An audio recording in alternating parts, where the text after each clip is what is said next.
예배는 개념이다. 네이버 검색창에서 검색하세요.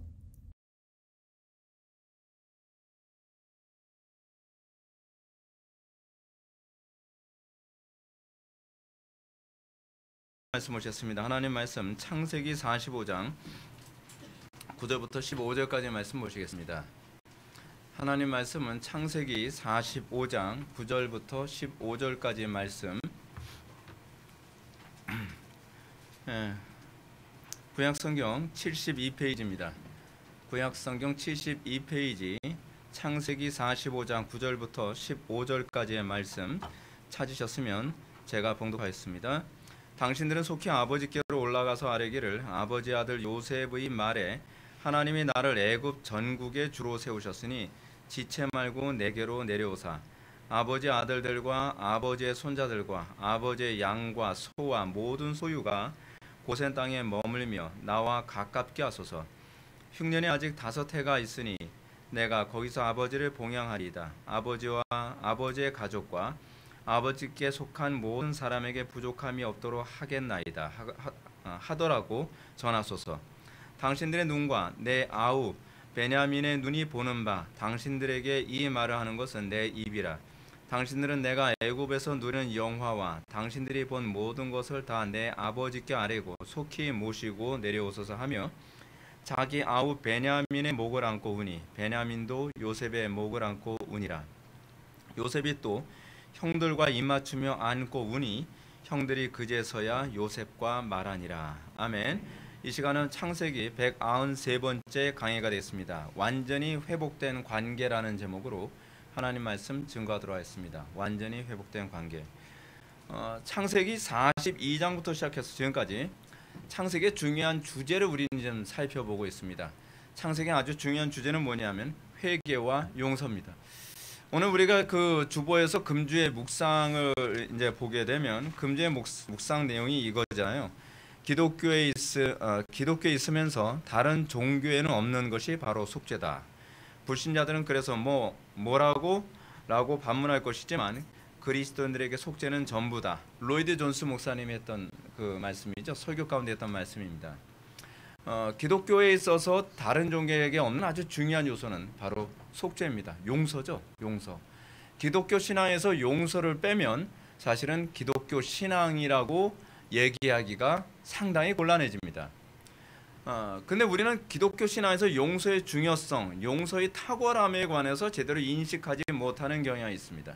근데 창세기 42장부터 계속적으로 우리들에게 요셉 사건을 통해서 우리들에게 얘기해 주는 것은 신자가 하나님과의 관계에서 어떻게 속죄되는가, 어떻게 우리가 용서를 받은 존재인가, 그리고 용서받은 신자는 과연 같은 우리 난예배 때 설교처럼 같은 공동체, 용서받은 공동체 지체들과의 관계에서 어떻게 용서하고 어떻게 서로 교통하는 관계를 맺을 수 있는가에 관해서 우리는 난예배 때 말씀을 살펴보았습니다. 오늘 본문에서 우리는 신자들이 하나님과의 관계에서의 용서, 하나님과 관계에서의 화해 관계가 그렇게 심플하게, 어떤 면에서 단순하게 해결되는 것이 아니라는 걸 알게 됩니다. 우리는 신앙생활을 너무 쉽게 생각하는 경향이 있습니다. 하나님께서 나를 용서하셨겠지, 용서하셨으면 천국은 가겠지. 굉장히 가볍죠. 기독교 신앙은 그렇게 가볍지 않습니다. 기독교 신앙에서의 용서라고 하는 이 교리는 굉장히 깊이 있는 교리이고 굉장히 우리에게 굉장히 감동을 주는 교리이기도 합니다. 그러나 언제부턴가 우리는 그리스도의 용서 교리는 마치 내가 이 땅에서 아무렇게나 막 살아도 천국은 갈 수 있다고 하는 회개망측한 교리로 변질돼 버리고 말았습니다. 이제 우리는 이 용서와 회개와 용서라고 하는 이 교리의 종착점에 이제 다다르게 되었습니다. 그 종착점이 무엇일까요? 화해죠. 궁극적으로 이 화해 교리가 용서 교리의 종착점입니다. 우리는 이 화해를 다른 말로 히브리어로 사용하면 어떤 단어를 사용할까요? 샬롬입니다. 그러니까 화해라는 것이 단순히 그냥 서로 사이좋게 지내는 개념이 아니라 평화의 상태가 되는 것입니다. 샬롬의 상태입니다. 이것이 성경 전체의 핵심입니다. 우리 교회 이름이 회복의 교회잖아요. 근데 회복의 교회라고 했을 때 이 회복이라는 단어를 선택한 이유가 거기에 있습니다. 회복이라는 단어 안에는 샬롬을 포함하고 있어요. 그러니까 사실 하나님과 회복된 관계가 샬롬의 관계잖아요. 그래서 이 회복이라고 하는 단어 안에 구원이라는 개념도 있죠. 왜요? 우리가 궁극적인 구원은 그리스도 하나님께서 이 땅을 창조하신 인간을 창조하신 본래의 모습으로서의 회복이거든요. 우리는 새로운 어떤 피조물이 되는 것이 아니라 갱신된 피조물이 되는 것입니다. 그래서 우리가 옛 아담의 상태로가 완전히 없어지고 새로운 인류가 만들어지는 것이 아니라 새로운 아담이신 마지막 아담이신 예수 그리스도 통해서 다시 태어나는 그런 인류가 바로 교회고 그것이 바로 구원의 사건입니다. 그러니까 회복이라고 하는 이 단어를 제가 선택한 이유는 성경 전체의 핵심 교리를 다 총괄해서 아우를 수 있는 단어가 사실은 회복이거든요. 그리고 우리 교회가 궁극적으로 목표라는 바는 각 사람들이 그리스도의 장성한 분량까지 회복되어지는 것, 변화되어지는 것, 그것이 우리 교회가 목표라는 바라는 것을 이 우리 교회의 이름에서 사실 모든 것을 다 드러내고 있는 것입니다. 그리고 이 회복과 관련해서 아주 중요한 단어가 뭐냐면 복입니다. 복.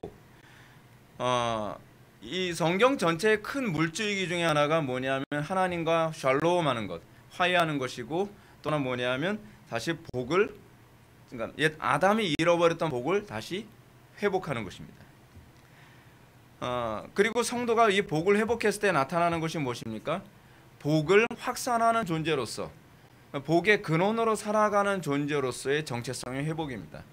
그러니까 제가 목회를 하면서 계속적으로 여러분들한테 많이 강조하는 부분이 무엇입니까? 여러분들이 복을 받았다는 것으로만 만족하는 사람들이 아니라 내가 복을 확산하는 존재로 이제는 삶을 살게 되었는가에 관해서 우리는 관심을 가져야 된다는 것입니다. 하나님께서 아브라함을 선택하셨을 때 너는 복이 될지라 라고 말씀하셨습니다. 우리 지난 개역 성경에서는 복의 근원이 되라, 굉장히 좋은 번역입니다. 의미를 굉장히 잘 살렸죠. 너를 통해서 만민이 복을 받으리라. 이것이 교회입니다. 오늘날 교회가 뭔가 잘못 가고 있다라고 했을 때 잘못 가고 있는 가장 전형적인 모습이 뭐냐면 교회가 복으로서의 기능을 전혀 보이고 있지 않다는 것입니다. 초대교회 때서부터 우리에게 계속 나타나는 것이 뭐냐면 한 사람이 예수를 믿고 나면 그 사람은 과거에는 다른 사람한테 이 재앙의 근원으로 살다가 예수를 믿고 난 다음에 어떻습니까? 복의 근원으로서 그 삶을 살아가게 되죠. 제가 자주 언급하는 삭개오라고 하는 인물이 그런 사람 아니었습니까? 주변 사람들에게 재앙덩어리였습니다. 다른 사람들 것을 빼앗고 그리고 거짓말하고 자기의 부만 챙기면 되는, 자기의 행복과 자기의 만족을 위해서 주변 사람들에게 끊임없이 재앙 역할을 하는 사람. 근데 이 삭개오가 예수님을 영접하고 난 이후에 그의 삶은 어떤 현상이 나타납니까? 갑자기 그의 삶이 바뀝니다. 그는 다른 사람에게 복의 근원으로, 그 축복의 근원으로 바뀝니다. 그래서 다른 사람에게 내가 빼앗은 것이 있으면 4배로 받겠습니다. 그리고 내 재산을 다 팔아 주변 사람들과 나누겠습니다. 그래서 그의 정체성이 명확하게 드러나죠. 그의 정체성이 복의 근원으로 살아가는 정체성으로 바뀔 때에, 그 선언, 그 고백이 있을 때에 예수님께서 삭개오를 향해서 뭐라고 말씀하십니까? 너도 아브라함의 자손이라. 아브라함의 자손이라라고 하는 이 말씀을 하실 때 예수님은 창세기 몇 장을 떠올리고 계시는지 아시죠? 창세기 12장을 떠올리고 말씀하고 계시는 겁니다. 그가 아브라함에게 받았던 그 복이 그에게도 임했다라고 하는 것입니다. 하나님께서 아브라함을 부르셨을 때 창세기 12장에서 그렇게 부르셨잖아요. 아브라함아, 아브라함아, 너는 복이 될지라. 그리고 아브라함의 믿음의 자손들은 다 이 만민의 온 세상의 복의 근원이 될지라. 너로 말미암아 복을 받고 너의 자손으로 말미암아 만민이 복을 받으리라. 그래서 기독교가 들어가는 곳마다 복이 확산되어집니다. 기독교가 가는 곳마다 썩은 것이, 부패한 것이 다시 새살이 돋습니다. 기독교가 들어가는 곳마다 어둠이 걷히고 거기에 빛이 그 자리를 채우게 됩니다. 그것이 우리가 예수를 믿는다는 의미이고 그것이 예수 믿음에 대한 정체성입니다. 오늘날 기독교가 그 정체성을 잃어버렸기 때문에 세상이 썩는 것이고, 오늘날 기독교가 그 정체성을 잃어버렸기 때문에 세상이 점점 어두워지고 있는 것입니다. 어두움의 책임은 세상에게 있지 않습니다. 어둠의 책임은 그 등대가 등대 역할을 못하는 데 있는 것입니다. 근데 우리는 세상 사람들을 탓합니다. 정치가들을 탓합니다. 누구를 탓합니다. 아니요, 누구를 탓하기 전에 우리는 우리 자신을 돌아보아야만 합니다. 우리의 정체성을 돌아보아야만 합니다. 예수님께서 말씀하셨던 것처럼 우리의 정체성은 세상 속에 있는 빛이고 세상 속에 있는 소금입니다. 소금이 그 맛을 잃었습니다. 그러면 누구 탓해야 됩니까? 소금을 탓해야죠. 예. 소금이 그 맛을 잃었기 때문에 세상이 맛이 없어진 것이고, 빛이 그 빛을 잃었기 때문에 세상이 어두워진 것입니다. 그렇다고 한다면 우리 자신을 뒤돌아보고 우리 자신을 탓해야죠. 근데 오늘날 기독교인들이 정말 심각한 것이 뭐냐면, 내가 있는 그 자리에서 내가 선한 영향력, 복의 근원으로서 살고 있지 못하다는 것에 대한 책임감을 전혀 느끼지 않습니다. 그렇잖아요. 고민해야 될 부분이거든요. 난 예수 믿는데 나는 왜 가정에서 내가 복의 근원이 되지 않고 웃음의 근원이 되지 않고, 왜 나 때문에 항상 집안에 분란이 일어나고 나 때문에 항상 어두워지고 왜 나 때문에 이렇게 되는가 고민해야죠. 우리는 직장에서도 나로 인해서 직장이 밝아지고 나로 인해서 직장이 살맛이 나야 되는데 왜 오히려 나는 그 역할을 못하고 있는가? 나는 사회에서, 교회에서 왜 나는 그 역할을 제대로 못하고 있는가? 여러분, 하나님께서 교회를 얘기할 때 마태복음 5장에서 나온 얘기죠. 산 위에 있는 동네가 숨기지 못하리라. 무슨 얘기죠? 기독교인들의 아주 전형적인 특징이 뭐냐면 이 존재감이 굉장히 강한 사람들이라는 것입니다. 오늘날 기독교인들이 어떻습니까? 존재감이 없는 사람들이 굉장히 많잖아요. 가정에서 이 사람이 있든 없든 별로 존재감이 없어요. 직장에서 이 사람이 있든 없든 존재감이 별로 없어요. 사회에서, 국가에서, 정치계에서 있든 없든 별로 존재감이 없어요. 근데 예수님께서 말씀하신 교회의 중요한 정체성이 뭐냐면, 산 위에 있는 동네가 숨겨질 수 없다고 얘기하고 있어요. 존재감을 감출 수가 없습니다. 소금이 그 존재감을 감출 수 없고 빛이 그 존재감을 감출 수가 없습니다. 자기가 존재감을 드러내려고 사이코 행동을 해서 드러나는 것이 아니라 그가 자신에게 세워진 새로운 삶의 방식에 의해서 움직여지다 보니까 산 위의 동네처럼 눈에 안 띌래야 안 띌 수 없는 그런 존재가 됩니다. 그래서 자꾸 튀는 게 튀려고 해서 튀는 것이 아니라 그의 존재의 성질이 바뀌었기 때문에 그렇습니다. 근데 그것의 중요한 근원이 어디 있느냐? 창세기에서는 바로 회개와 용서의 그 핵심이 있다고 우리들에게 가르치고 있는 것입니다. 거기서 모든 샬롬이 시작됩니다. 하나님과의 샬롬이 시작된 것이 이웃과의 샬롬으로 그 열매가 나타나는 것이죠. 그래서 이웃과의 샬롬 안에서 내가 하나님과의 샬롬을 바라다 볼 수 있게 됩니다.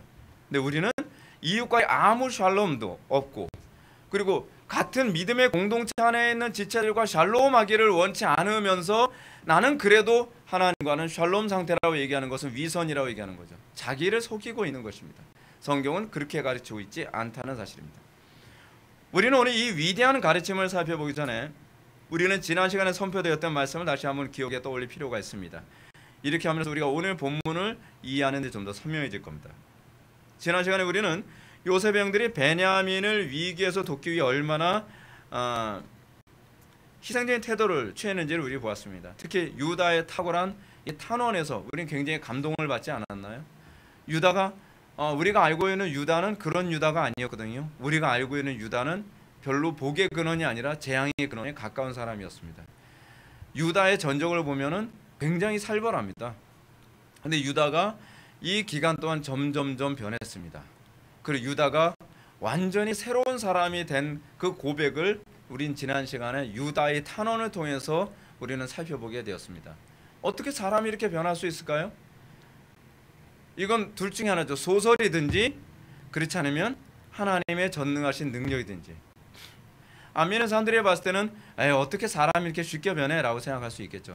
그거야 뭐 사람이 쓴 얘기니까, 소설이니까. 근데 우리는 이걸 믿음으로 봅니다. 하나님께서는 할 수 있다고 봅니다. 사람은 할 수 없지만 하나님은 할 수 있다고 믿습니다.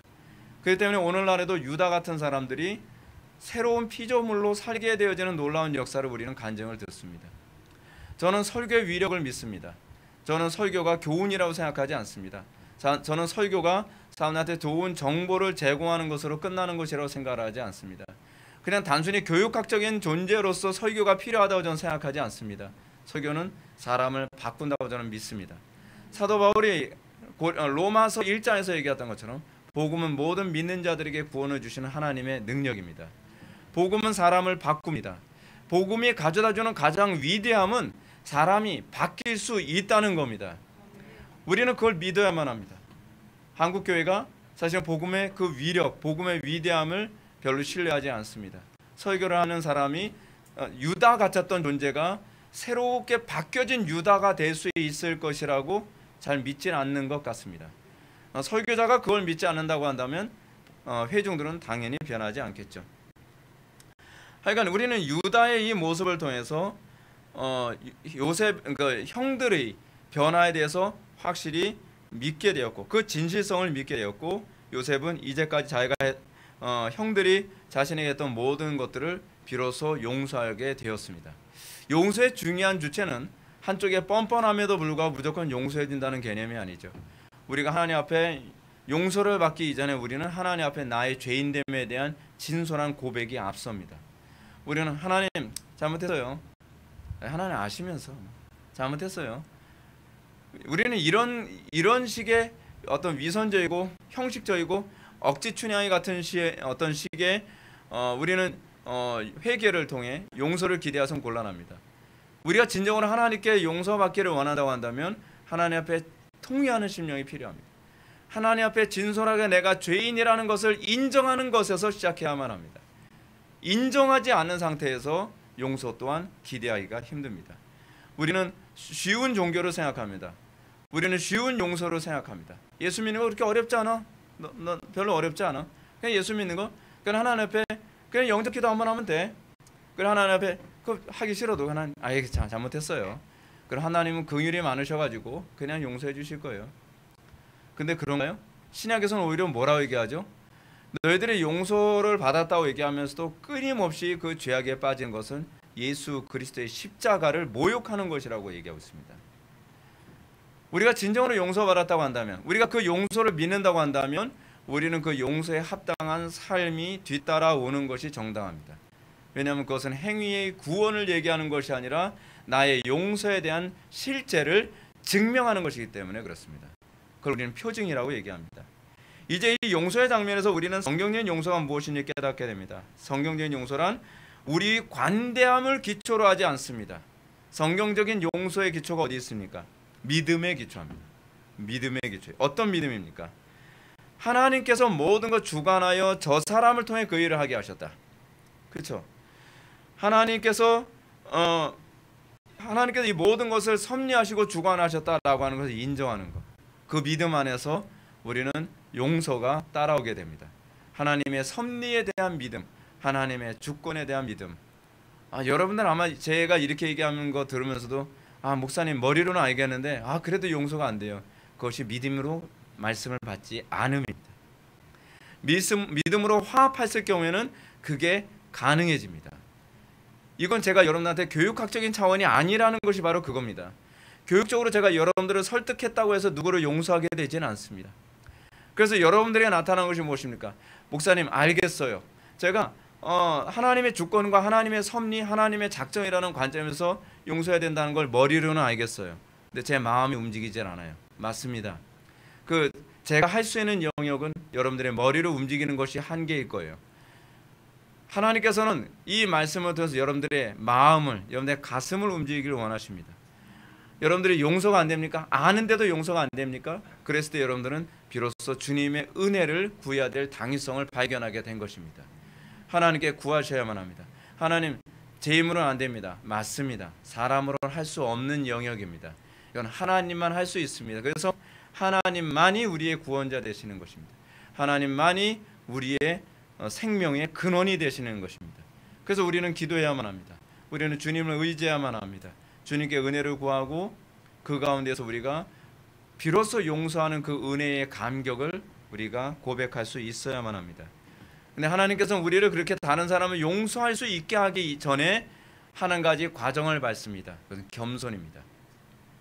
우리가 다른 사람을 용서하지 못하는 이유는 그 용서할 수 없는 대상에 대한 우월감이 내 속에 여전히 압도하고 있기 때문에 그렇습니다. 우리는 내려다보는 차원에서의 그 사람을 용서하는 것이 아닙니다. 나도 동일한 죄인이라는 것에 대한 성령의 조명 가운데서 우리는 용서가 가능합니다. 내가 용서할 수 있는 자격이 있어서 용서한 것이 아니라 그리스도의 용서가 내 마음을 감동시켰기 때문에 비로소 용서할 수 있게 된 겁니다. 아, 그리스도께서 나까지 용서하셨는데 내가 저 사람을 용서하는 것이 당연하지 않겠는가? 그것이 용서의 근원을 이루는 것입니다. 이제 우리는 지난 시간에 이어서 참된 회개와 용서를 통한 형제들의 화해를 통해서 하나님의 나라의 화해가 어떤 식으로 우리에게 나타나는지 한번 보도록 하겠습니다. 9절과 10절 말씀 다 같이 읽겠습니다. 9절과 10절입니다. 시작.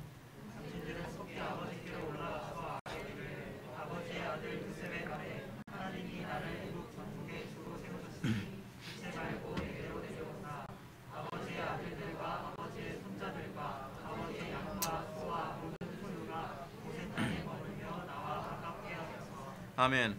오늘 보면은 요셉이 자신의 신분을 형들에게 밝히고 형들을 진심으로 용서하고 있다는 고백을 한 직후에 한 말입니다. 그래서 요셉은 형들에게 하나님께서 자신을 애굽 전국의 주로 세우셨으니 지체 말고 자신에게로 내려오라고 합니다. 여러분 여기서 약간 좀 이상한 거 좀 발견하지 않나요? 외국인을 받아들이는 겁니다.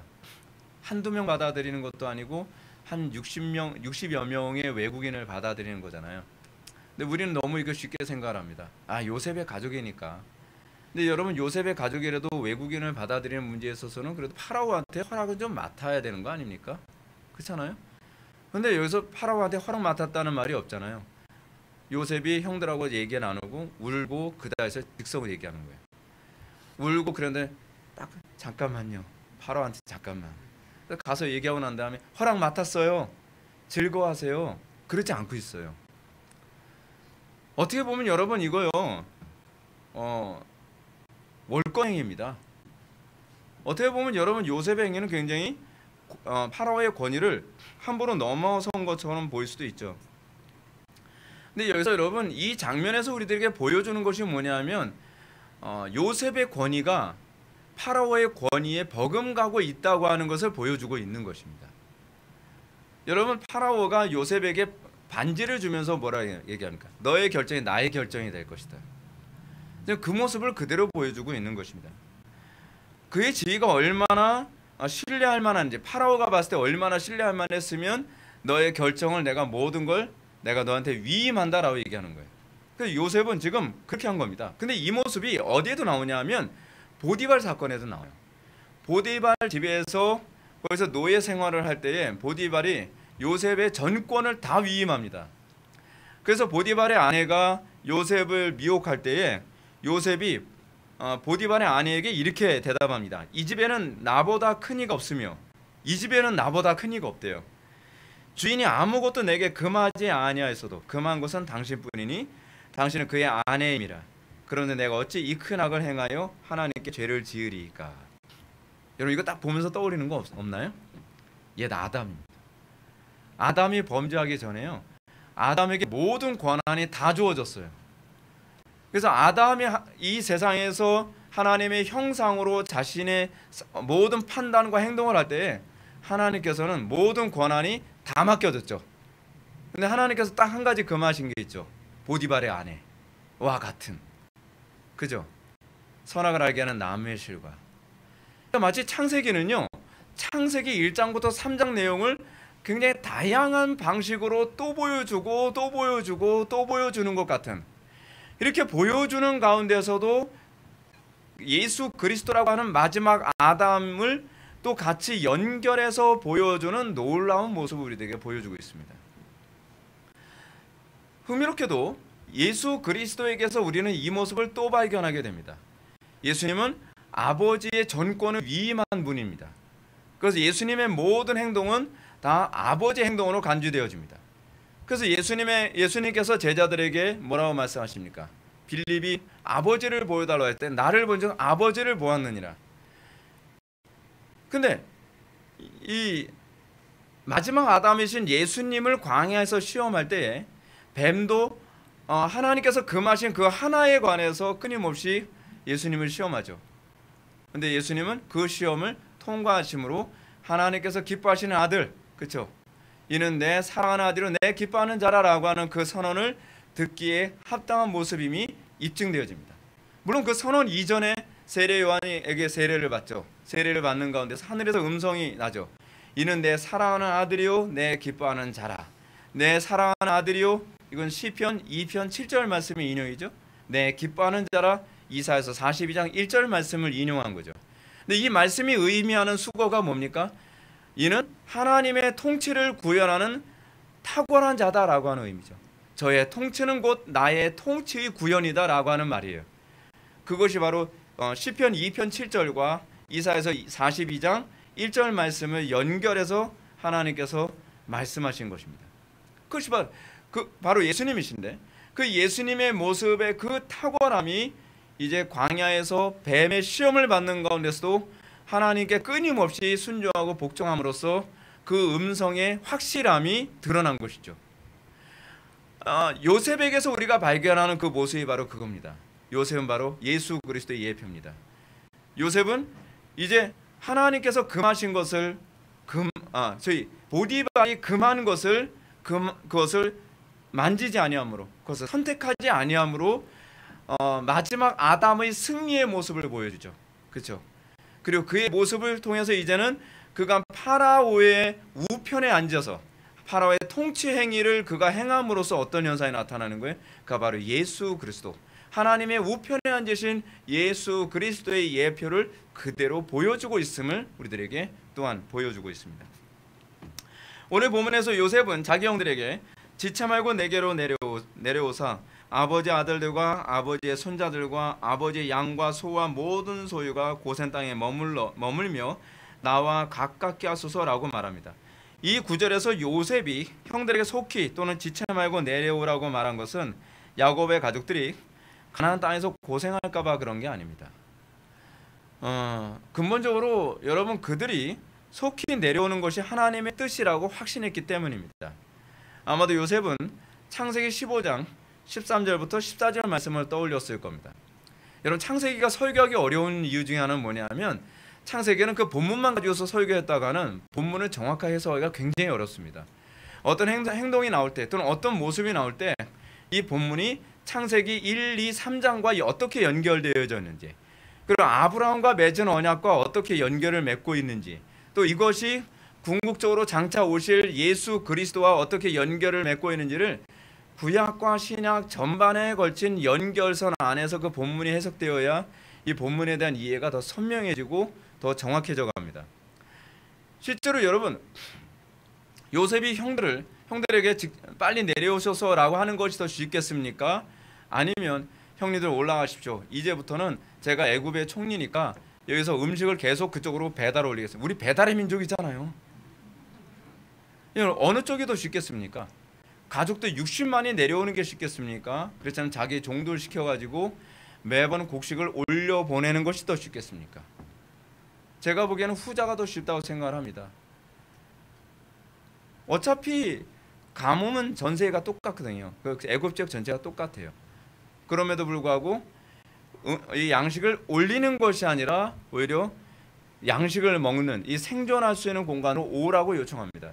그거 왜 그러냐면 창세기 15장 13절부터 14절 말씀, 여호와께서 아브라함에게 이르시되 너는 반드시 알라, 내 자손이 이방에서 객이 되어 그들을 섬기겠고 그들은 400년 동안 내 자손을 괴롭히리니 그들이 섬기는 나라를 내가 징벌할지며 그 후에 내 자손이 큰 재물을 이끌고 나오리라. 요셉은 아마도 아브라함과 하나님이 맺은 언약을 염두에 두고 지금 하나님의 뜻을 이루기 위해서 이걸 한 것으로 보입니다. 여러분, 그리스도인들이 사는 존재의 목적이 무엇인지 생각해 보십시오. 예수님께서 제자들에게 기도를 가르치면서 뭘 구하라고 했습니까? 너희는 먼저 그의 나라와 그의 의를 구하라. 이것이 창세기서부터 요한계시록까지 계속 흘러가는 아주 중요한 핵심입니다. 자, 우리는 과연 뭘 구하나요? 우리는 가장 쉬운 것을 구하나요? 편리한 쪽을 우리는 구하나요? 안전한 쪽을 구하나요? 지금 만약에 요셉이 아브라함과 하나님이 맺은 언약을 염두에 두고 행동했다면 요셉은 어떤 면에서는 어려운 쪽을 선택하고 있는 겁니다. 왜요? 하나님께서 아브라함에게 뭐라고 약속하셨어요? 이방에 내려오게 돼서 그를 섬기겠고 400년 동안 내 자손을 괴롭히게 될 거라고 얘기하고 있습니다. 자, 제가 이렇게 하게 되면 요셉이 어떻게 아브라함의 언약을 알 수 있었을까요? 여러분들 질문할지도 모르겠습니다. 왜냐하면 문서로 내려오는 게 아니니까요. 근데 여러분 이건요 구전돼서 내려왔을 거라고 보는 것이 적절합니다. 얼마든지 가능해요. 왜냐하면 야곱이 장자의 복을 어찌하든지 자기 것으로 만들었던 것들, 그게 사실은 아브라함이 받았던 그 축복과 관련해서 그 장자의 복을 굉장히 추구했던 거거든요. 그건 다른 이방 종교에 없는 모습이 야곱에게 나타난 것입니다. 때문에 요셉은 지금 이 엄청난 기근의 시대에 가나안 땅에 머물지 않고 속히 애굽으로 내려오라고 요구했던 것은 하나님께서 아브라함과 맺었던 언약을 떠올리고 있는 겁니다. 여러분 우리가 지금 떠올려야 될 것이 무엇입니까? 여러분들의 삶 가운데서 떠올려야 될 것이 무엇입니까? 우리 회복의 교회가 떠올려야 될 것이 무엇입니까? 하나님의 뜻이 어디에 있는 거예요? 저는 우리 예배당 이전과 관련해서도 계속 고민하는 게 그겁니다. 어느 쪽이 쉬운 길일까? 그게 아니에요. 제가 계속 얘기하잖아요. 왜냐하면 저는 이번만큼 이런 우리 교회적으로 중차대한 이 일을 다루면서 여러분들에게 신앙에 관해서 좀 더 구체적으로 와닿게 얘기할 수 있는 좋은 기회는 없을 것이다 라고 생각하기 때문입니다. 저는 예배당 이전을 통해서 가장 쉬운 방법이 무엇일까? 가장 안전한 길이 무엇일까? 라고 생각하는 것보다는 무엇이 과연 하나님의 뜻을 이루어 드리는 것에 가장 근접할 것인가에 관한 문제입니다. 하나님께서 우리들에게 그걸 원하십니다. 하나님께서 우리에게 먼저 그의 나라와 그의 의를 구하라고 말씀하셨습니다. 그렇다면 그렇게 살아야 됩니다. 우리는 그렇게 구해야만 합니다. 제가 기도하는 제 기도 제목, 기도의 한 3분의 1 정도는 계속 그 기도예요. 하나님, 쉽고 편한 길이 아니라 하나님께서 뜻하신 길이 무엇입니까? 우리 회복의 교회가 이사를 통해서 어떻게 하나님의 영광이 드러날 수 있을까요? 요셉의 관심은 그겁니다. 요셉은 바울의 말처럼 먹든지 마시든지 무엇을 하든지 하나님의 영광을 위하여 하라. 지금 자기 가족들이 이 기근의 시대에 어떻게 되는 것이 하나님의 영광일까요? 기근의 시대에 어떤 길로 인도하는 것이 하나님을 기쁘시게 해드리는 것일까요? 그렇게 봤을 때 가족들을 애굽으로 이주시키는 것이 하나님의 뜻일 거라고 확신한 것이고, 그리고 요셉은 형들과 화해하자마자 곧바로 다 데리고 내려오십시오, 그 얘기를 하는 겁니다. 뭐라고요? 지체 말고 내게로 내려오사. 천천히 오세요. 그것도 아니고 지체하지 말고. 하나님의 뜻이 무엇인지 알았기 때문입니다. 하나님의 뜻이 무엇인지 분명히 안다면 우리는 지체하지 말아야만 합니다. 지체하는 가운데서 우리는 성령을 소멸하거든요. 우리가 지체하는, 여러분 그렇잖아요. 저도 수시로 경험하는 건데, 기도하러 가야지. 근데 이제 겨울은 그렇잖아요. 등 따스하고 밖에 너무 춥고 그러면 조금만 더 있다가 뭐 TV 좀 보다가 가족들하고 좀 얘기 좀 나누다가 그러다 조금 더 늦게 가면 안 되나? 우리는 그렇게 성령을 소멸하면서 오늘은 그냥 제껴. 뭐 어제까지도 기도 열심히 했는데 뭐. 우리는 그렇게 성령을 소멸하는 것이 자연스럽게 일어납니다. 근데 우리의 신앙의 선배들은 우리에게 뭐라고 가르칩니까? 우리는 하나님의 감동이 있을 때 즉각적인 순종을 요구합니다. 제가 방금 말씀드렸던 삭개오도 하나님의 감동이 있을 때 즉각적으로 고백을 합니다. 자기 자신의 죄악됨을 고백하고, 그리고 자기 자신의 회개해야 될 것을 곧바로 입으로 선언하죠. 즉각적인 순종을 통해서 그가 복을 받습니다.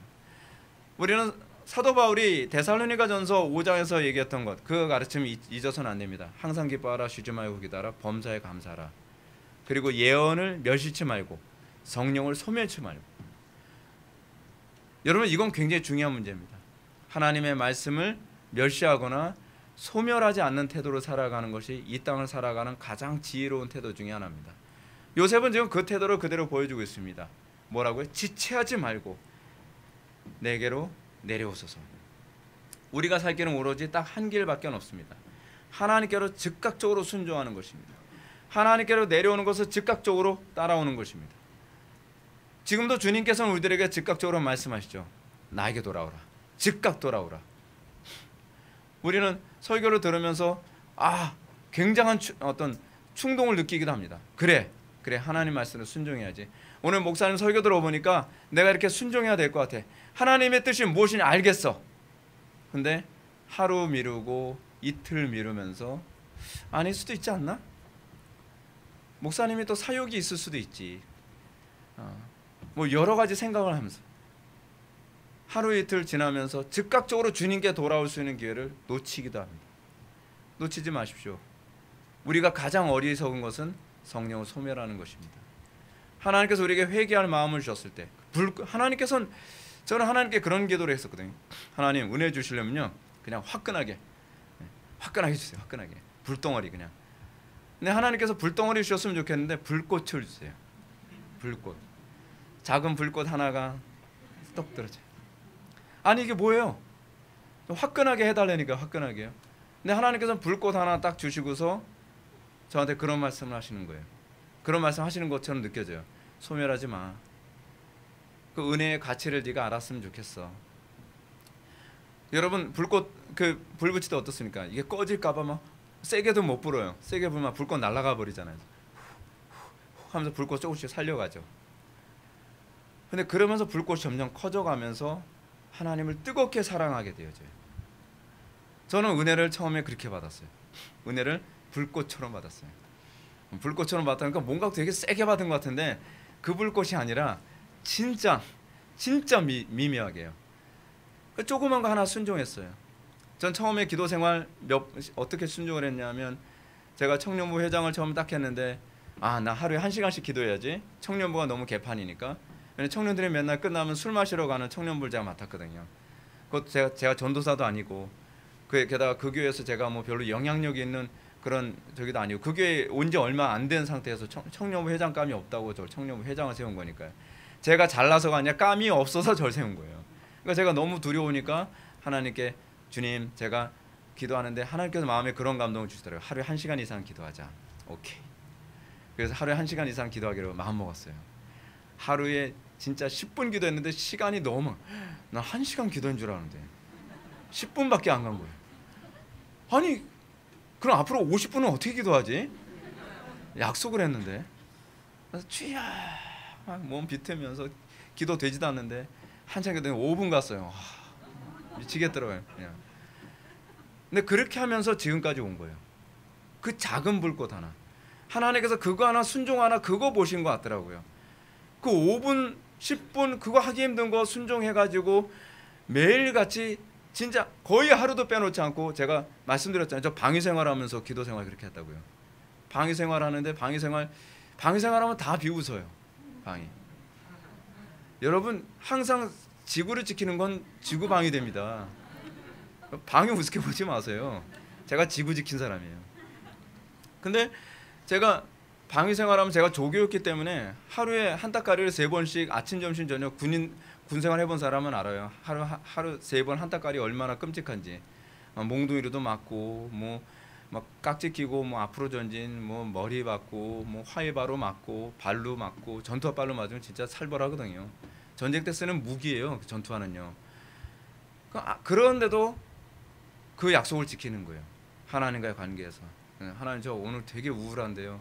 그래도 기도할게요. 근데 그렇게 기도할 시간이 없을 정도. 어쨌든 시나리오를 외우느라 새벽 2시까지 외우기도 하거든요. 조교 시나리오 A4 용지 2장 주는데 한 10포인트나 9포인트 정도 되는 거 2장 주면서 내일까지 외우래요. 고문하겠다 그냥 작정을 한 거죠. 서울대생들 다 안 쳐봐요. 할 수 있는 사람 몇이나 되나. 근데 또 저만 잘해온다고 되지도 않아요. 동기 중에 항상 못 외우는 애가 있어요. 그러면 걔 때문에 또 한따까리 같이 하는 거예요. 나는 외워왔어도.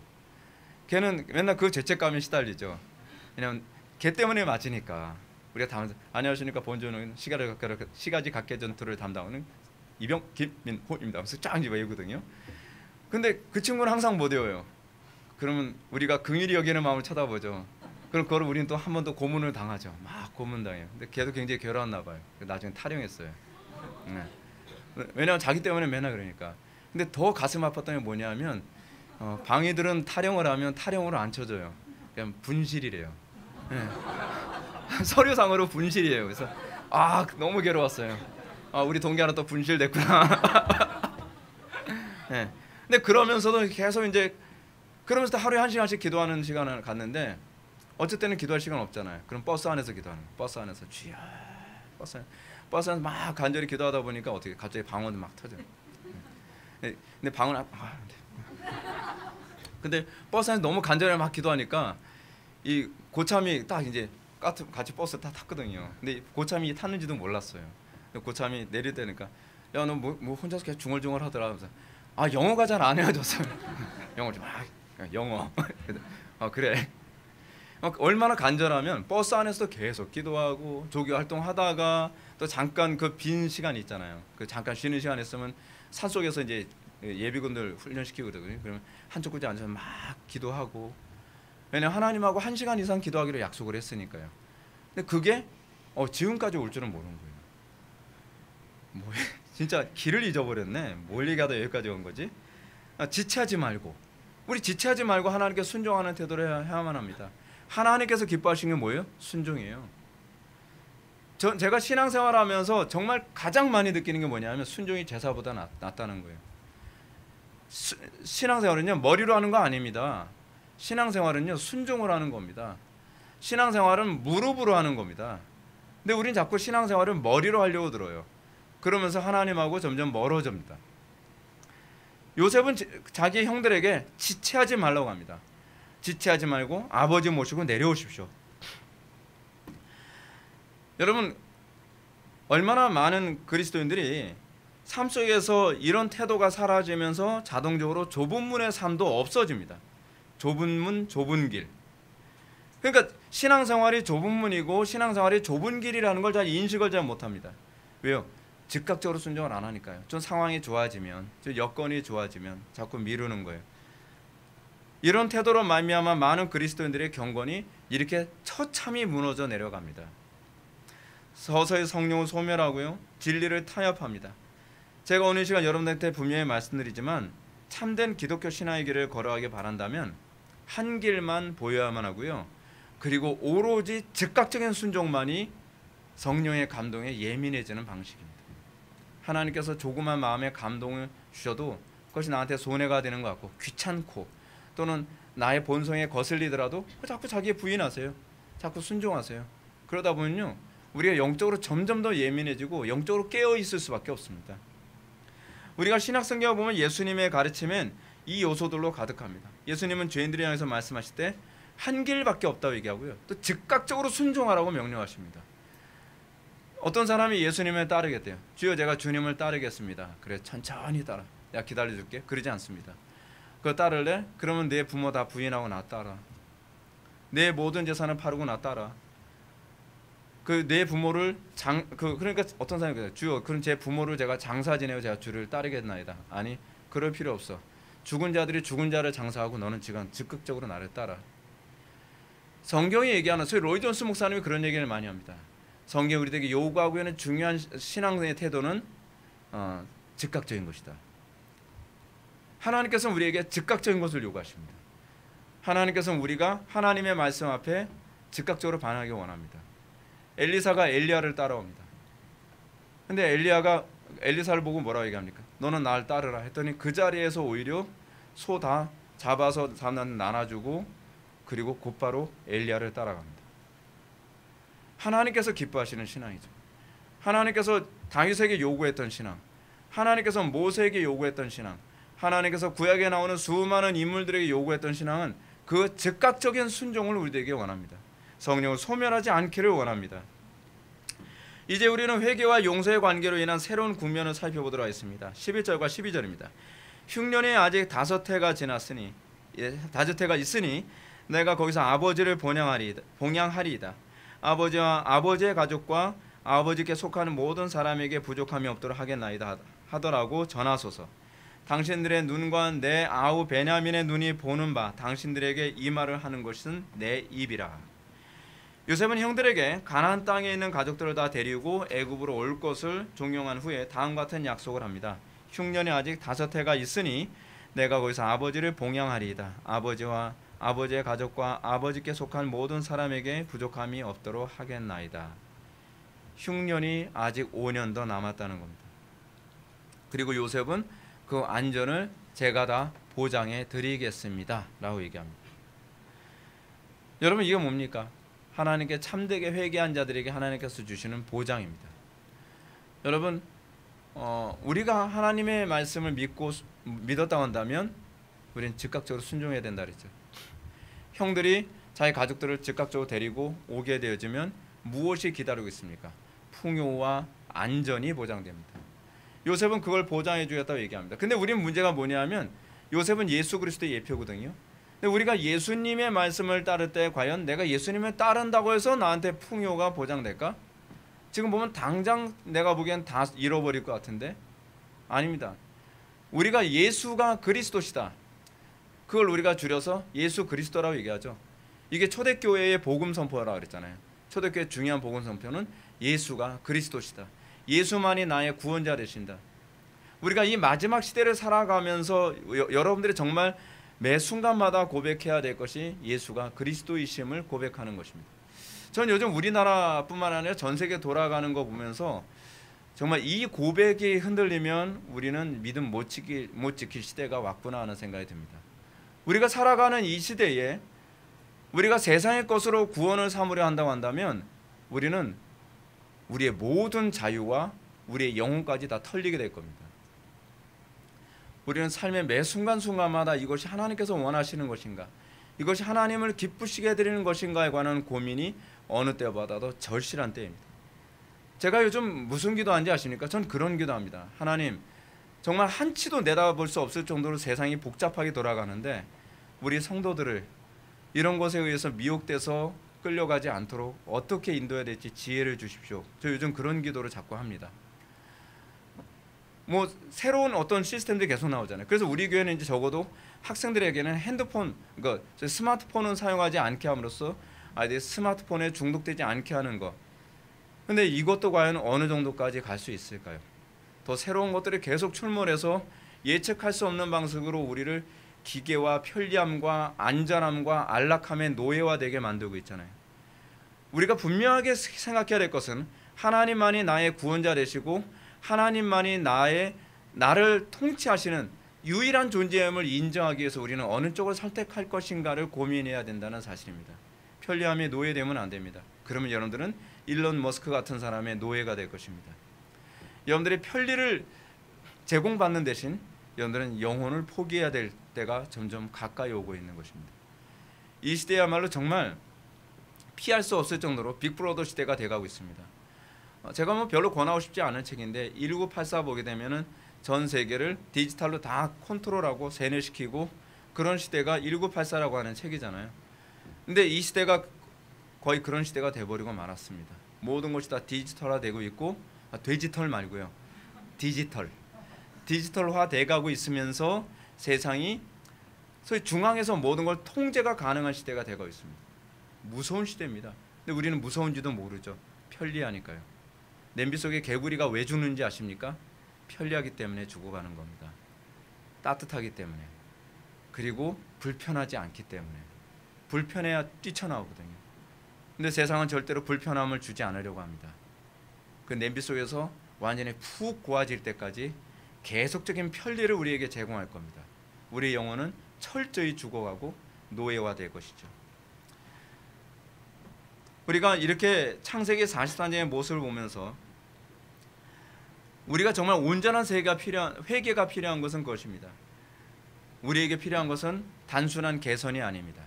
우리는 삶의 매 순간마다 예수님이 우리의 구원자 되심을 인정해야만 합니다. 여러분들 인생을 바른 길로 이끌어갈 수 있는 분이 누굽니까? 예수입니다. 그래서 우리는 소위 예수쟁이라는 말이 우리한테 더 어울리게 살아가야만 합니다. 우리는 삶의 모든 영역에서 자녀들을 양육하고 결혼을 하고 그리고 직장을 구하고 그리고 우리가 학교를 가고 우리가 일상의 모든 것을 선택하는 데 있어서 하나님의 주권을 인정하고 예수가 구원자 되심을 우리는 인정하는 태도를 견지해야만 합니다. 이 경건의 훈련이 어느 때보다 필요합니다. 세상하고 좀 정반대로 가는 것 같죠? 대부분 교회들은 성도들한테 되도록이면 편리한 걸 제공하고 싶어 하는데 저는 여러분들에게 점점 더 불편한 것을 요구하고 있잖아요. 근데 여러분 그것이 우리가 이 땅을 살아가고 이 땅에서 마지막까지 지혜로운 다섯 처녀처럼 믿음을 지킬 수 있는 유일한 길이기 때문에 그렇습니다. 적어도 저는 제 눈엔 그렇게 보여요. 제 눈에는.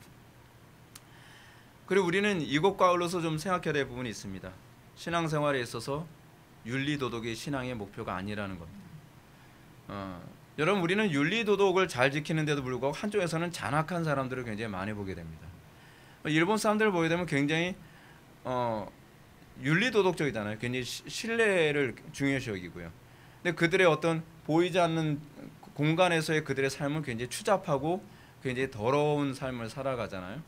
그러니까 우리는 이런 걸 되게 많이 봅니다. 이런 모습이 우리나라 사회 안에서 되게 많이 일어나는데 매스컴상에서 우리가 굉장히 충격을 받는 게 무엇입니까? 사회적으로 굉장히 공헌을 하고 굉장히 사회적으로 뭐 예를 들어서 뭐 간디 같은 사람, 그런 사람 굉장히 뭐 인류의 평화를 위해서 뭐 헌신한 것 같은데 문제는 간디의 이 그 음란한 삶이 아주 극치였다는 거잖아요. 그런 거 보면서 우리 또 충격을 받죠. 근데 그게 사람이에요. 그 사람.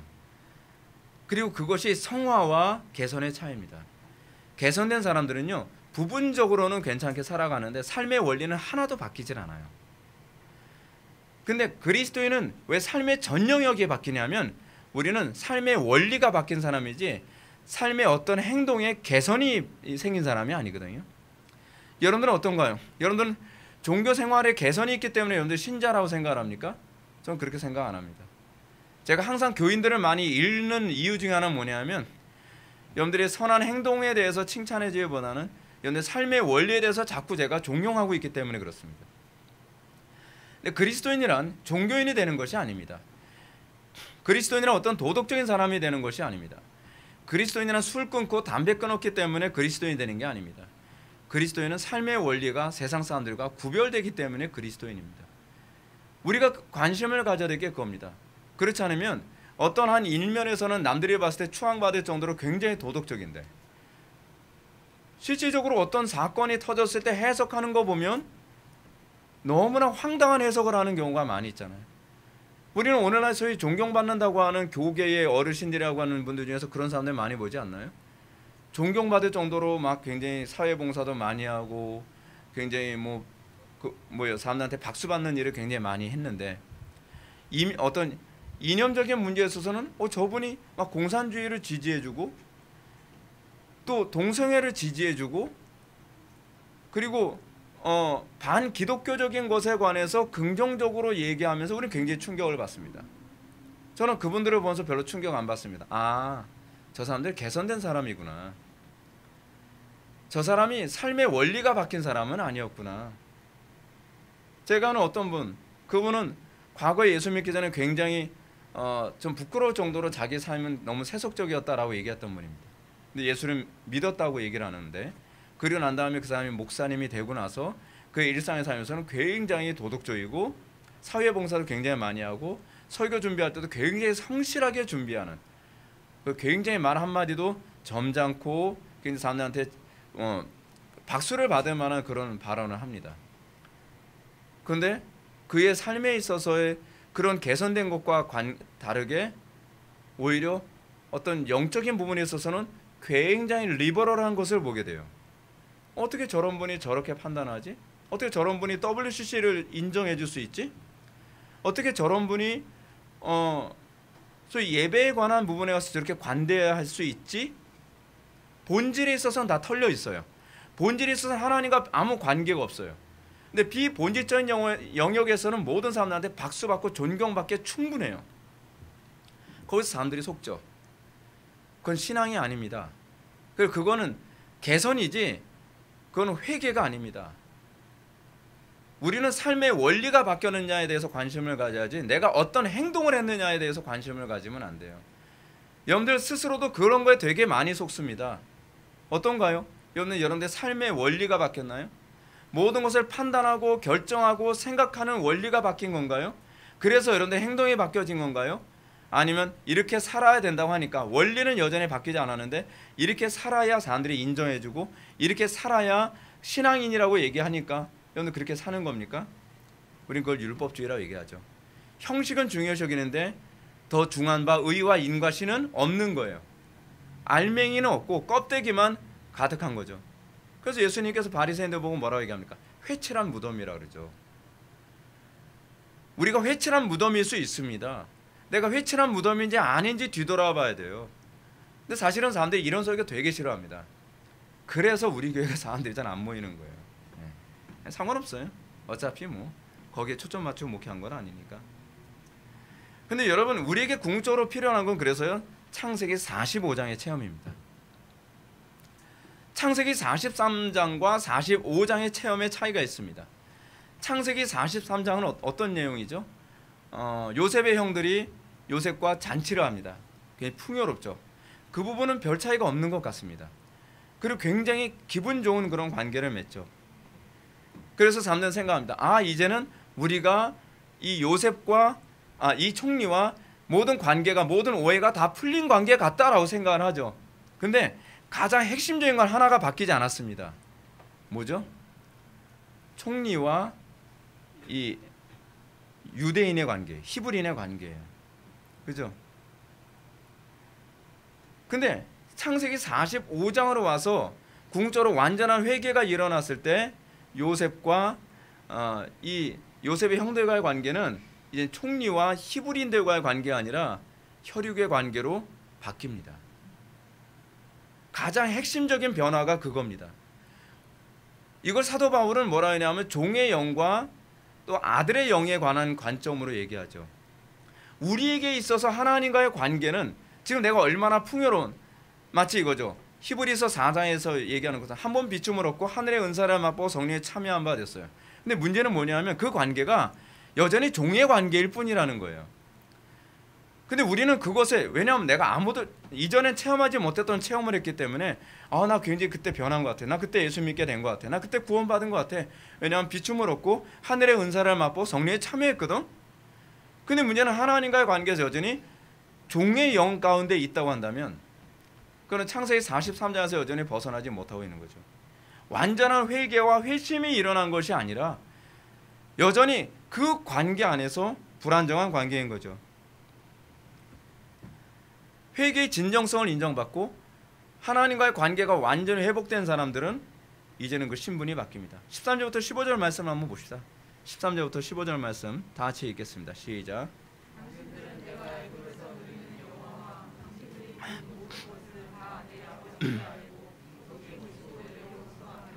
자기 아우 베냐민의 목을 안고 오니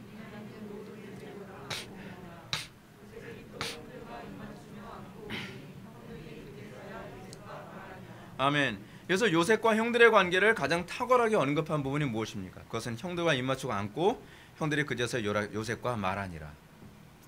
그 이전에는 어떤 언어를 사용했죠? 애굽의 언어를 사용했죠. 요셉이요. 사실은 서로가 이방인이에요. 관계는 좋아진 것 같은데, 그리고 같이 잔치도 했는데 창세기 43장에서는 근데 다른 언어를 사용해요. 그리고 서로 안고 우는 그런 형제의 혈육의 관계가 아니에요. 오늘날 많은 사람들이 나름대로 예수를 믿고 있다고 하는데 하나님과의 관계 안에서 혈육의 관계 같은 아들의 영을 받아 아버지라 부르짖는 그 관계는 과연 몇 명이나 될까요? 궁극적으로 우리가 예수를 믿는다고 했을 때 그 믿음의 궁극적인 개념은 우리가 아들의 영을 받아 더 이상 하나님이 그냥 객관적으로 무서운 신, 그냥 뭐 위대한 신 그런 개념이 아니라 이제 그 하나님과 나와의 관계가 아버지와 아들과의 관계로서의 아버지로 부르짖게 되는 관계여야 되는 거죠. 그리고 이제는 우리는 죄인의 언어를 사용하는 것이 아니라 하나님의 언어를 사용하게 돼서, 하나님의 언어가 뭐죠? 방언 그거 말고요. 성령의 조명하심이죠. 육에 속한 사람은 하나님의 성령의 일을 받지 아니하죠. 오직 영적으로 거듭난 사람만이 납득하고 이해하고 받을 수 있는 그 언어. 우리가 사실은 예수를 믿고 나서 하나님과의 관계의 완전한 회복 가운데 있을 때 우리에게 나타나야 되는 언어는 그거죠. 육에 속한 사람들은 납득할 수 없는 하나님의 성령의 일을 우리가 비로소 이해하고 비로소 아버지라 부르짖으며 우리가 하나님의 명령 앞에서 순종하고 기쁨으로 그분을 따를 수 있는 것, 그것이 우리가 정말 아들의 영을 받은 그 관계 회복에서 기대할 수 있는 것 아니겠어요? 오늘날 왜 한국교회가 점점 이상해져 가나요? 왜 오늘날 한국교회가 규모는 점점 커져가는데 왜 점점 힘은 없어져 가죠? 예수 믿는 것이 다른 게 뭐냐 하면 이제는 하나님 눈치 볼 수 있게 됐다는 것이거든요. 이제는 그 언어 사용, 육에 속한 사람들은 깨닫지 못하는 하나님의 성령의 일을 받을 수 있는 그 언어의 사용이 가능해진 사람이 기독교인이거든요. 근데 하나님의 성령의 일을 받지 못한다고 한다면 어찌 우리가 참된 크리스찬이라고 얘기할 수 있겠느냐는 것입니다. 왜냐하면 이 문제로 인해서 그 사람을 따르는 많은 기독교인들 실족하겠죠. 그 생각해야 됩니다. 상황이 어쩔 수 없어서 오케이. 그러나 실족되는 영혼들 앞에서는 어떻게 할 것이고 하나님께서는 과연 그 모습을 어떻게 볼 것인가? 왜 그 생각을 안 하죠? 그거는 그리스도인의 모습이 저는 아니라고 생각을 합니다. 저는 이런 차원에서 요즘 점점 자기가 보수주의 신앙을 가지고 있다라고 했던 사람들이 변질되는 그런 모습을 보면서도 이 문제를 좀 생각해 볼 필요성이 있다고 생각을 합니다.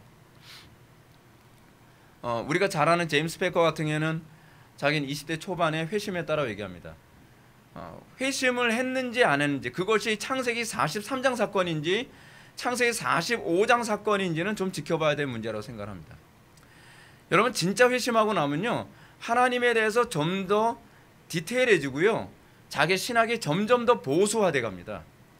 왜냐하면 우리의 신학은 존 프레임이 얘기했던 것처럼 신앙의 적용이거든요. 그게 신학입니다. 근데 하나님을 알아가면 알아갈수록 점점 더 보수화돼 가야 되는데 이 제임스 패커 박사는 점점 리버럴해지더니 나중에는 WCC 같은 종교 통합에도 사인을 하고 인정을 합니다. 빌리 그레함도 그랬죠. 그 사람들 다른 데로 다 회심했다고, 회심의 경험이 언제 있었다라고 얘기합니다. 저는 그 말 잘 믿질 않아요, 사실은요. 회심했는지 안 했는지, 물론 실수하는 걸 제가 부정하는 건 아닙니다. 회심했어도 이런 실수할 수 있습니다. 근데 실수와 지속성은 별개 문제예요. 근데 지속적으로 자기가 그 부분을 계속 진행해 나가면서 오히려 진리에서 점점점 멀어졌다고 한다면 그 사람은 참되게 회개했다라고 볼 수 없는 거죠.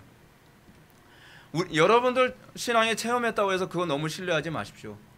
중요한 건 과거가 아니라 지금 현재입니다. 지금 현재 내가 하나님과 어떤 관계 가운데 있고, 그리고 과거에서 지금은 나는 하나님과의 관계가 점점 더 돈독해지고 더 깊어지고 있는가, 아니면 하나님과 점점 멀어지고 있는가를 고민해 봐야 된다는 사실입니다. 우리의 신앙 고백은 점점 디테일해져야 됩니다. 좀 더 구체적이어야 됩니다. 그렇잖아요. 여러분들 어떤 사람을 처음 알게 됐을 때 그 사람에 대해서 얘기할 때 어떻습니까? 그 사람 인상 너무 좋아. 그 사람 말할 때도 참 선해 보이고 너무 좋아. 근데 여러분들이 그 사람하고 점점 더 가까워지고 점점 더 깊은 관계가 되면 어떻습니까? 구체적이죠. 그 사람은 말할 때 너무 착한 것 같아가 아니라 그 사람은 구체적으로 이런 말을 해. 그 사람은 표정이 너무 좋은 것 같아가 아니라 그 사람은 때로는 이런 표정으로 나에게 편안함을 주기도 하지. 하나님을 우리가 알고 있다는 것은요, 뭐로 나타나냐면 그 신앙이 피상적이냐 구체적이냐로 나타납니다. 하나님을 알아가면 알아갈수록 우리는 하나님에 대해서 좀 더 구체적으로 얘기하기 좋아할 겁니다. 하나님을 만난 사람들이 전도를 왜 잘하는지 아십니까? 그 사람들은 하나님에 대해서 피상적으로 얘기하지 않기 때문에 그렇습니다. 안 믿는 사람들한테 전도할 때요, 하나님에 대해서 구체적으로 얘기하면 얘기할수록 그 사람들은 정말 하나님에 대해서 더 가까이 옵니다. 하나님 굉장히 두려우신 분이 어떻게? 그냥 두려워. 하나님 우리에게 구원을 주셔. 어떻게? 그냥 구원을 주셔. 그냥 믿으라니까. 어느 날 전도, 어느 날 강단 설교가 굉장히 피상적이지 않나요? 설교를 들으면서도 그래서 뭐 어쩌라는 거야. 근데 여러분, 예수님의 설교나 바울의 설교나 하다못해 여러분들 스데반의 설교, 사도행전에서는 굉장히 많은 분량을 할애하고 있는데 하나님에 대한 묘사는 굉장히 구체적입니다. 하나님을 머리로 아는 사람과 하나님을 경험적으로 아는 차이가 거기에 있습니다. 신앙이 지나면서 점점 더 이것이 더 선명해지고 디테일해지고 정확해져 갑니다. 자, 우리가 요한복음 16장 13절부터 14절 말씀을 보면 예수님이 이렇게 말씀하십니다. 그러나 진리의 성령이 오시면 그가 너희를 모든 진리 가운데로 인도하시리니 그가 스스로 말하지 않고 오직 들은 것을 말하며 장래의 일을 너희에게 알리시리라. 그가 내 영광을 나타내리니 내 것을 가지고 너희에게 알리시겠습니다. 진리의 성령이 오시면 우리를 어떻게 한다고요? 진리 가운데로 인도합니다. 우리 안에 진리의 성령이 오시면 우리는 머물러 있지 않습니다. 우리는 진행합니다. 우리는 성장합니다. 우리는 하나님에 대해서 좀 더 구체적으로 알아가게 됩니다. 제가 설교를 하면서 제가 제일 두려워하는 것이 뭐냐면 제 신앙이 과거형으로 머물러 있을까봐 항상 두렵습니다. 어느 순간부터 간증이 없어진다면, 어느 순간부터 하나님에 대한 회상이 과거에 머물러 있게 된다면 더 이상 강단 설교는 불이 없습니다. 확신도 없습니다. 그래서 저는 항상 두렵습니다. 여러분들의 신앙도 저와 같은 두려움을 가졌으면 좋겠습니다.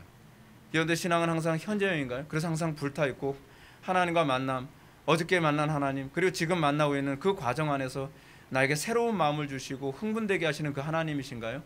아니면 그 하나님이 왕년에 나도 그랬지, 예전엔 나도 그랬어, 아무 의미 없습니다. 제발 그런 얘기는 하지 마십시오.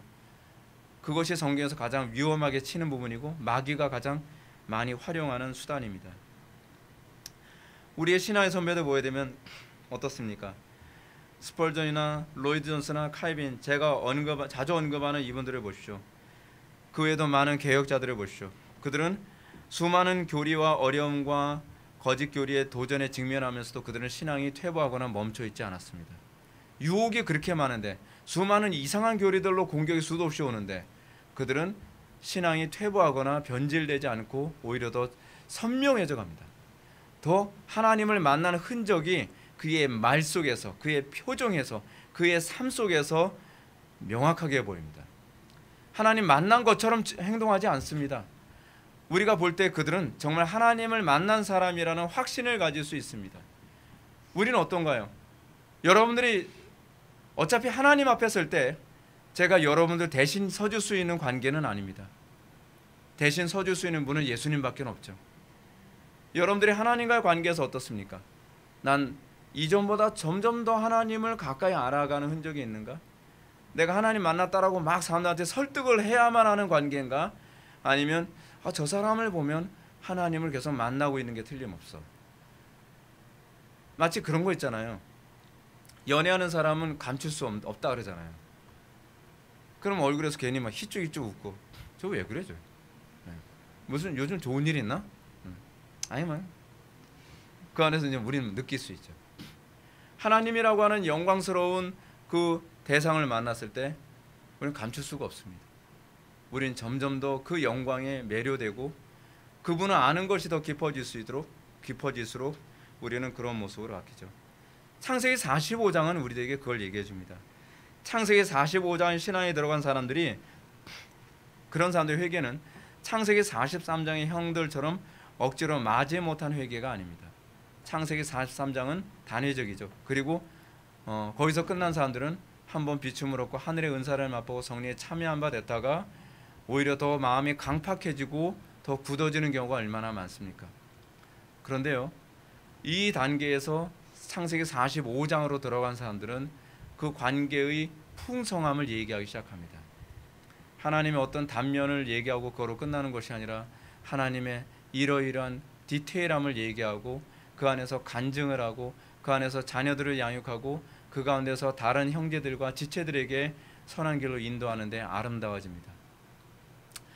제가 개인적으로 17세기 또는 18세기의 설교를 굉장히 좋아하는 이유가 뭐냐면 그들의 설교는 학문적이기보다는 그들의 설교는 하나님과 직면한 그 설교를 느끼기 때문에 그렇습니다. 굉장한 매력이 있습니다. 그래서 그분들의 설교를 보면 그들은 어떻게 이런 교리를 가지고 이런 설교를 해낼 수 있지? 라는 느낌을 갖습니다. 그들은 다양한 교리들을, 그 교리들 안에서 만난 하나님을 우리가 한 번도 본 적이 없는 탁월한 교리로 표현을 합니다. 근데 그 교리가 학문이 아니라는 걸 느낍니다. 그 교리가 하나님을 만나는 흔적이라는 걸 느낍니다. 우리에게 있어 교리는 존 프레임이 얘기했던 것처럼 신학이란 적용입니다. 우리에게서 신학은 학문이 아닙니다. 프레임의 표현이 적절합니다. 우리에게서 신학은 하나님의 말씀을 나의 삶에 적용한 결과이어야만 합니다. 그리고 그 결과가 우리의 신앙의 선배들이 외쳤던 것과 동일하기 때문에 내 신앙의 적용이 틀리지 않았다는 걸 확신할 수 있게 되는 것입니다. 그 안에서 그리스도인들에게 하나님의 영광스러운 광채가 삶 속에서 날마다 나타나게 될 것을 믿으시기 바랍니다. 기도하시겠습니다. 사랑이 많으신 하나님, 우리가 창세기 45장의 신앙을 날마다 확인하며 가기를 원합니다. 하나님을 머리로만 아는 것이 아니라 하나님을 신학적인 적용 안에서 날마다 풍성하게 우리가 간증할 수 있는 그 신앙 가운데 있기를 원합니다. 성도들 한 명 한 명을 주님께서 간섭하여 주시고 인도하여 주시사 그들의 삶 가운데서 하나님이 과거에 머무른 하나님이 아니라 지금 나와 함께 하시는 현재의 하나님, 그리고 나에게 항상 영광의 흔적을 보이시는 하나님으로 느껴지게 하여 주옵소서. 예수님의 거룩하신 이름으로 기도 올려옵나이다. 아멘.